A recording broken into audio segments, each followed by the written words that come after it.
알아두면 좋을 정보들을 골라 핵심만 전달해드리는 시간, 대학 포커스입니다.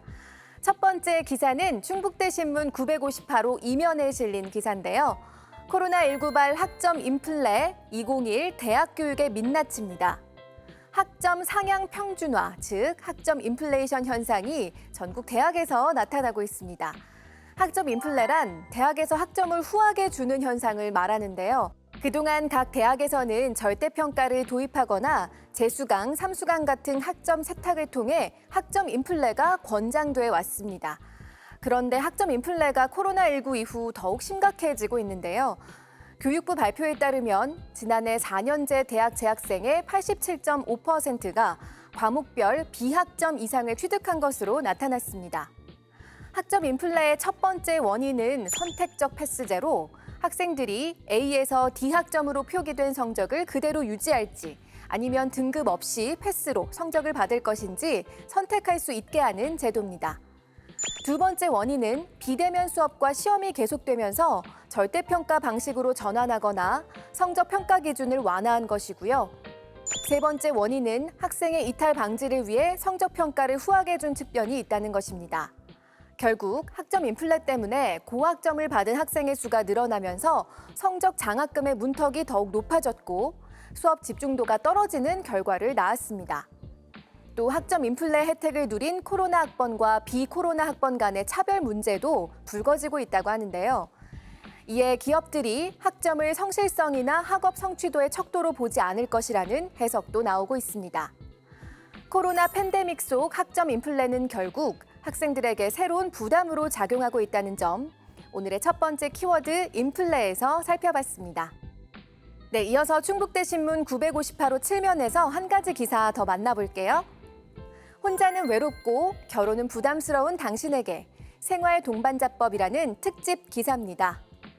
생활 동반자 관계, 즉 혈연이나 혼인으로 이루어진 민법상 가족이 아닌 두 성인이 합의하에 함께 살면서 서로를 돌보자고 약속한 관계를 맺은 사람들이 이를 국가에 등록하면 사회복지 혜택이나 법적 권리를 보장받을 수 있도록 하는 생활 동반자법이 새로운 가족관계의 대안으로 떠오르고 있습니다.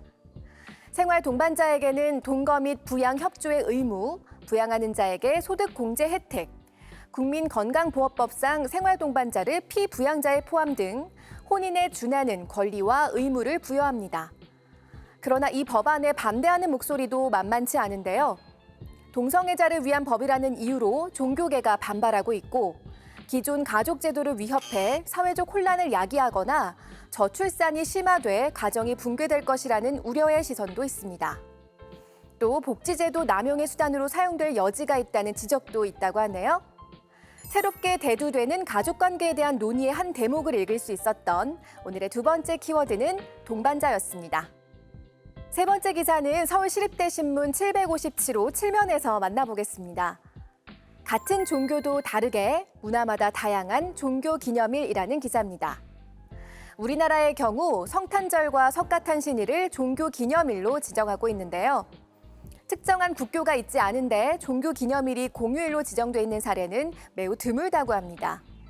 지난 2015년 통계청 발표에 따르면 우리나라 인구의 44%가 종교를 가지고 있는 것으로 나타났으며 그중 기독교 44.9%, 불교 35.4%, 천주교 18.5% 순이었는데요.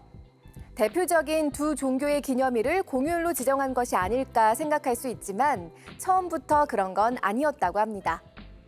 서양 여러 나라들처럼 성탄절을 공휴일로 여기는 관습을 그대로 받아들여서 처음에는 성탄절만 공휴일로 지정됐는데 일부의 주장에 따라 1975년에 석가탄신일도 공휴일로 지정됐습니다.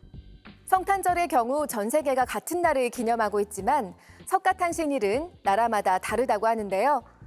스리랑카는 음력 4월 15일, 태국 등 불교 국가에서는 양력 5월 중 보름달이 뜬 날을 베삭데이라고 기념하고 있고 우리의 경우에는 음력 4월 8일로 기념하고 있습니다.